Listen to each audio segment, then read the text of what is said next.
They say a mother's embrace is the safest haven, but for Marcella Whitby, it was a cage of thorns. Born into privilege in 1852, she should have known a life of silk ribbons and afternoon teas. Instead, she knew only the sting of leather and the hollow ache of hunger. While her siblings basked in luxury amidst the family's eroding wealth, Marcella was the target of Lady Vesta's venom, whipped for her mother's gambling losses and starved for her sins. No one questioned the girl who vanished into the shadows each night, emerging at dawn with fresh welts hidden beneath tattered garments. Marcella believed her story would end in silence, perhaps dissolving like dew in an unmarked grave. She didn't know that beyond the ivy-covered walls, a pair of shadowed emerald eyes was watching. Basil Harrington, the mute Duke of Eldridge, commanded vast lands with unyielding power, but he knew torment firsthand from his own scars.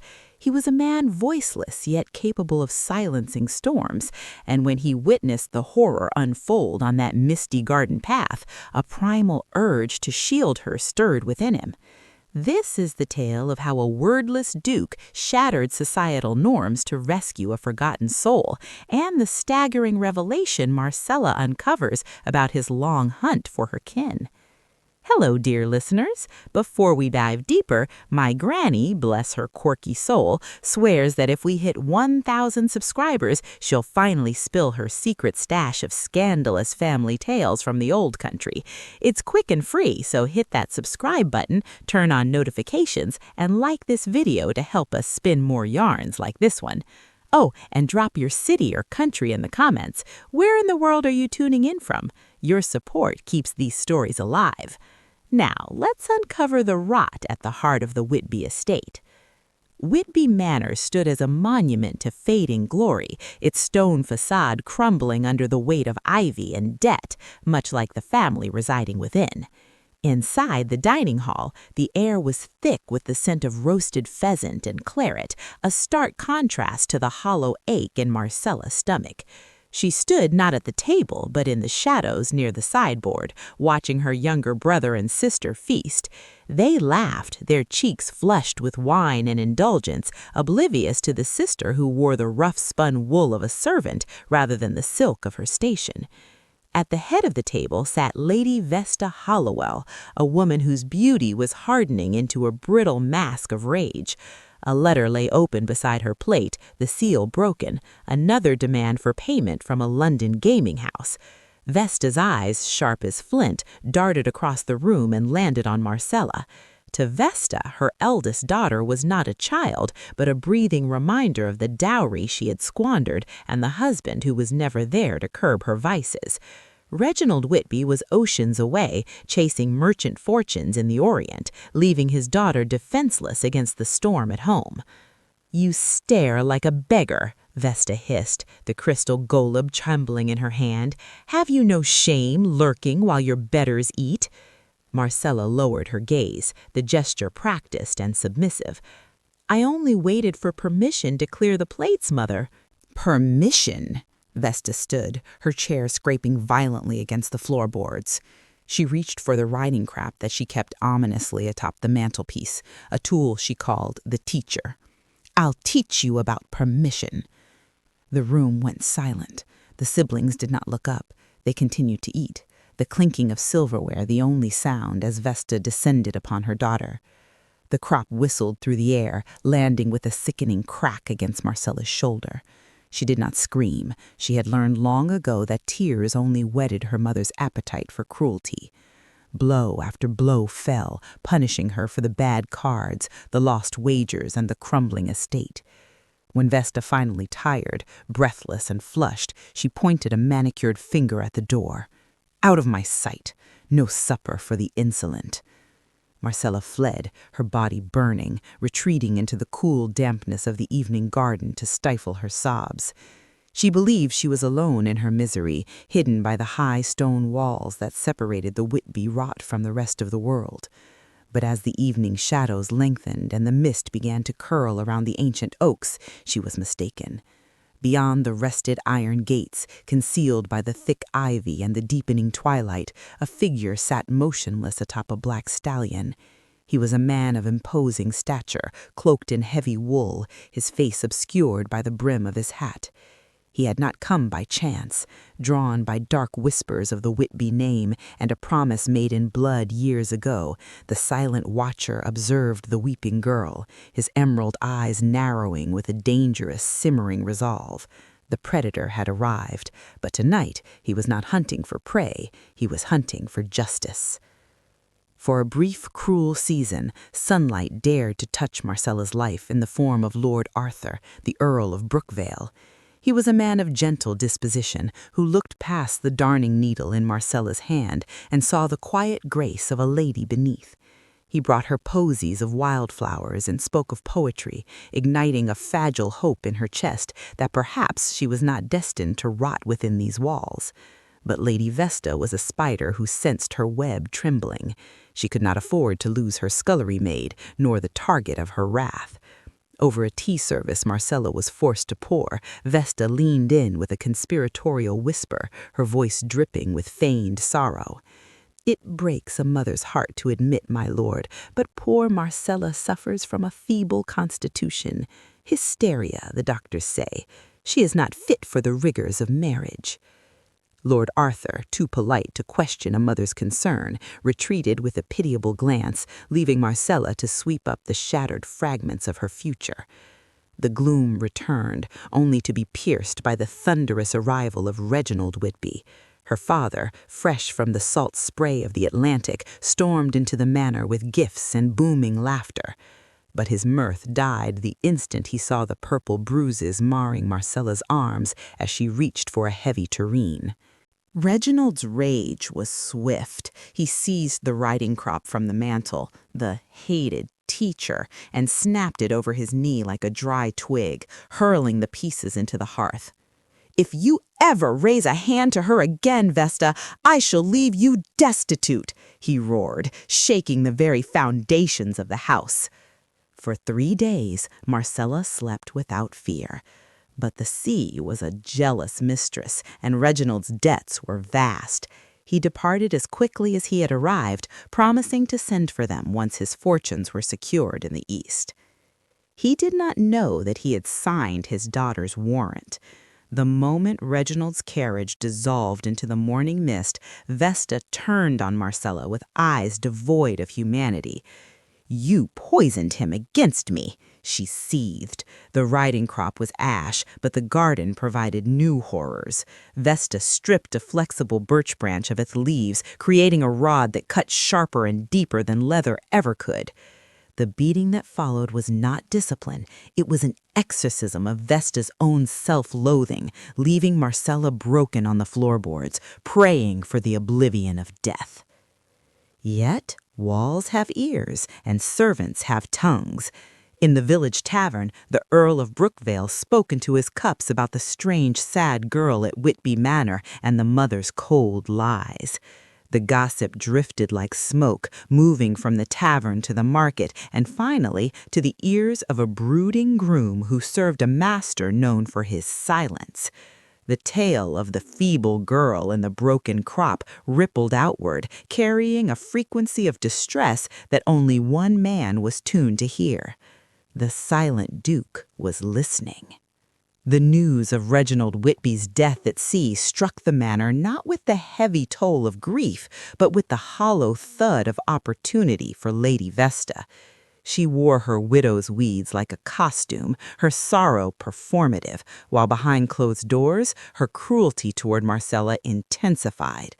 Convinced her husband's demise severed the last restraint on her behavior, Vesta dragged Marcella to the damp garden path one gray morning. The birch rod hissed through the air, a familiar predator seeking flesh, punishing the girl for the crime of merely existing as a burden on the estate's dwindling coffers.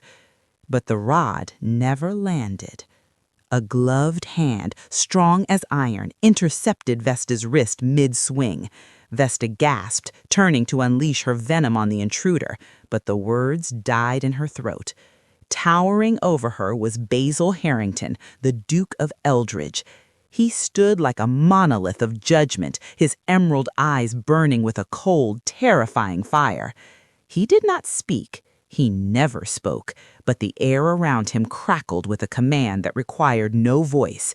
He was there to honor a blood oath sworn to Reginald amidst the wreckage of a past calamity, a promise to shield the man's kin should the worst come to pass.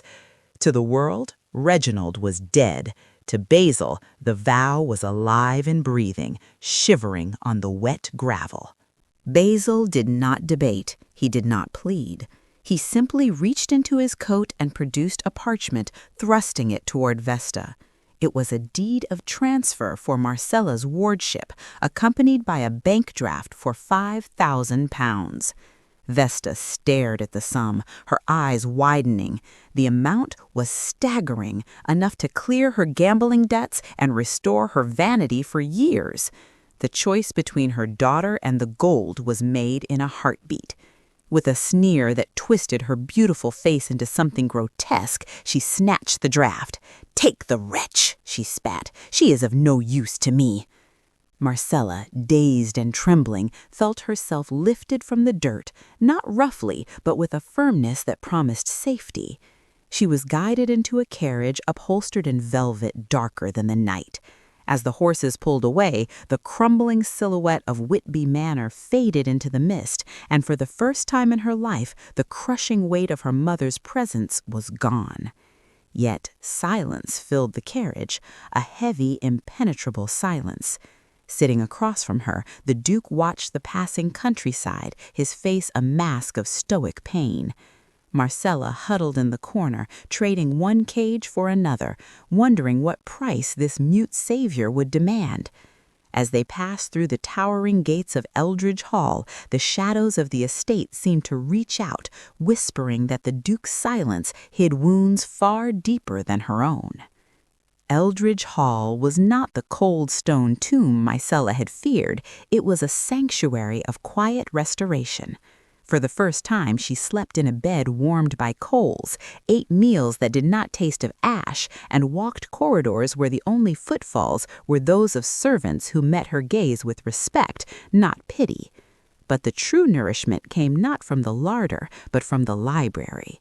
Basil believed that to be truly free, one must possess a mind that no whip could tame. He hired tutors who treated her intellect as a garden to be tended, not a weed to be pulled. Through the study of arithmetic, Marcella found order in a world previously defined by her mother's chaotic gambling. Numbers did not lie. They did not manipulate. In her readings on ethics and philosophy, she encountered a revelation that shook her to her core, the definition of tyranny. As she parsed texts on governance and human rights, she realized that Vesta's discipline was not maternal correction, but systemic abuse. She learned to identify the signs, the isolation, the gaslighting, the physical marks of control, and with every page turned, the shame she had carried began to dissolve, replaced by a burning ember of self-worth. Education was not merely a pastime, it was the key to her emancipation. It was in the library, amidst the scent of old paper and beeswax, that Basil bridged the silence between them. Seeing her trace the scars on her wrists, he pulled a notepad from his vest. With a heavy hand, he wrote of his own father, a man of violent tempers who had beaten the young Duke until his voice box was crushed, silencing him forever. He revealed that his silence was a monument to his survival, just as her scars were a map of hers. In that moment, looking into his emerald eyes, Marcella felt a profound kinship. She was not a charity case. She was a mirror reflecting his own broken, beautiful soul. But don't let this moment of hope slip away. If you're not subscribed yet, imagine the fear of missing the Duke's shattering secret. Hit subscribe now without a second thought, or drop into the comments and confess why you'd risk the dread of unfinished tales. Just as the first tender shoots of trust began to blossom, the heavy oak doors of the library were thrown open. A breathless footman entered, bearing a letter on a silver tray, a missive with the jagged, hasty seal of the Whitby solicitors. Basil took it, his brow furrowing as he read. The peace of Eldridge shattered in an instant.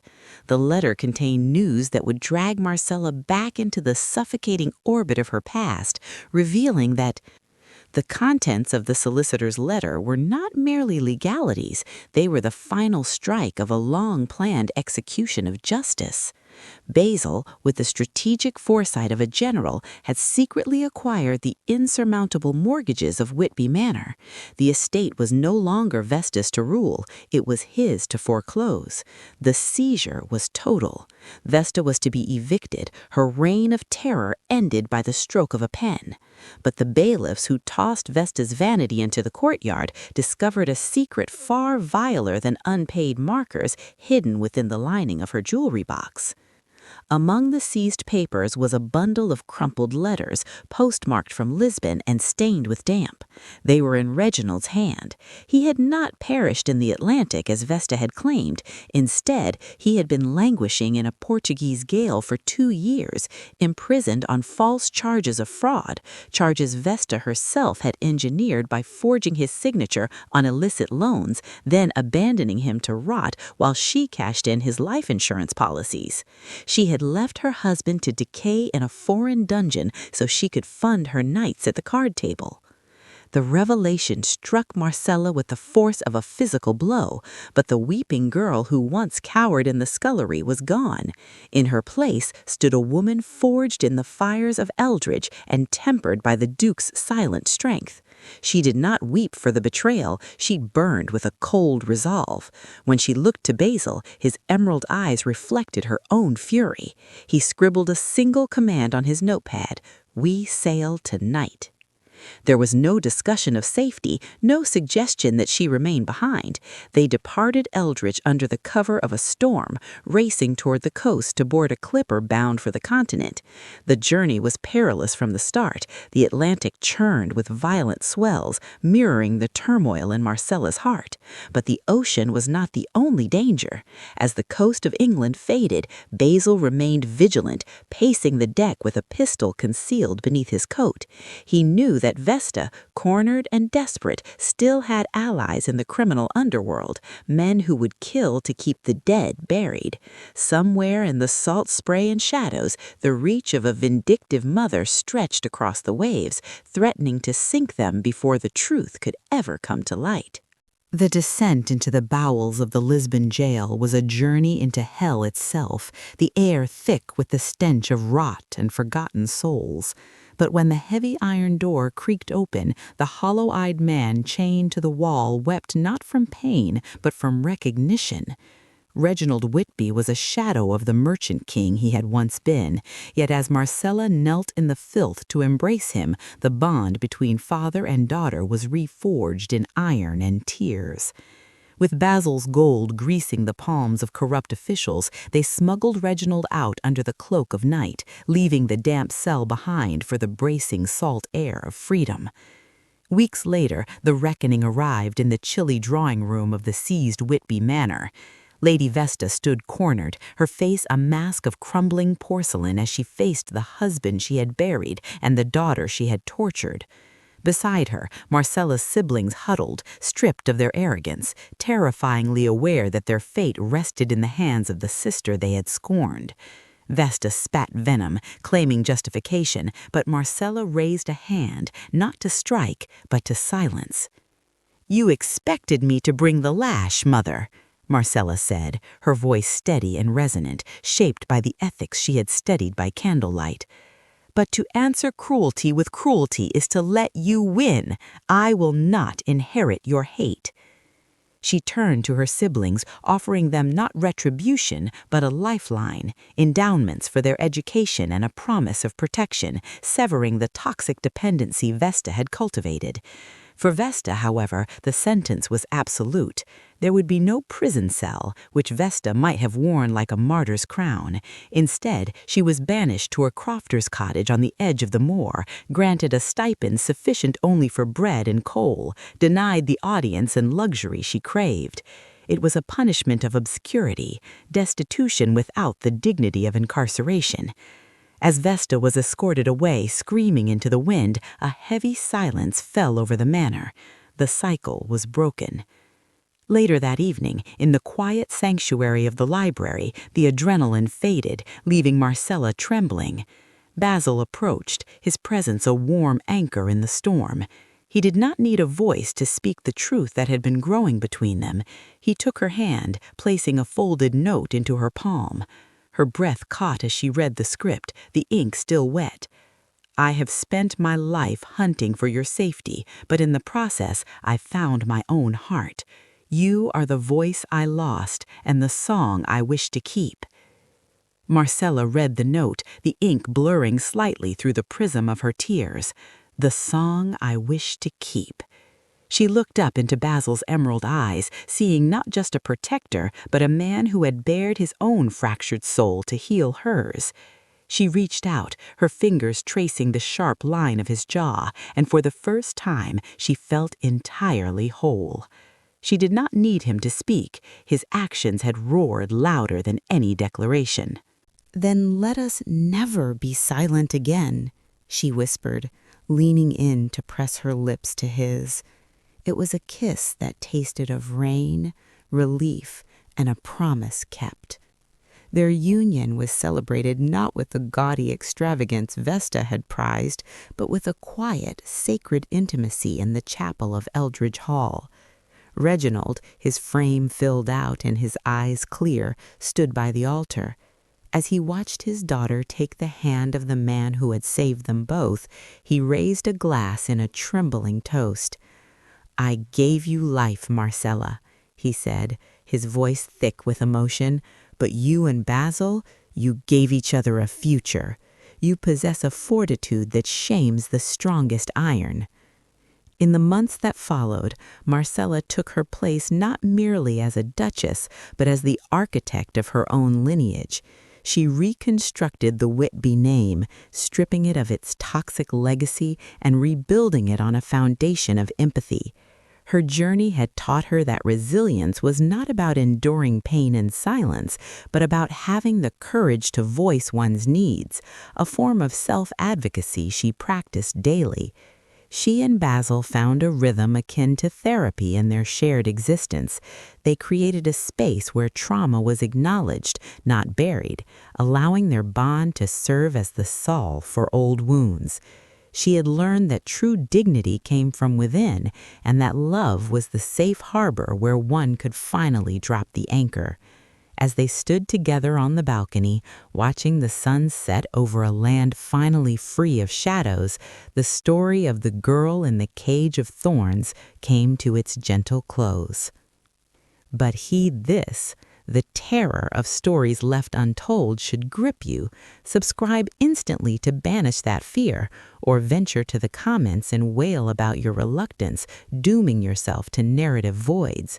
Until next time, keep the lantern lit.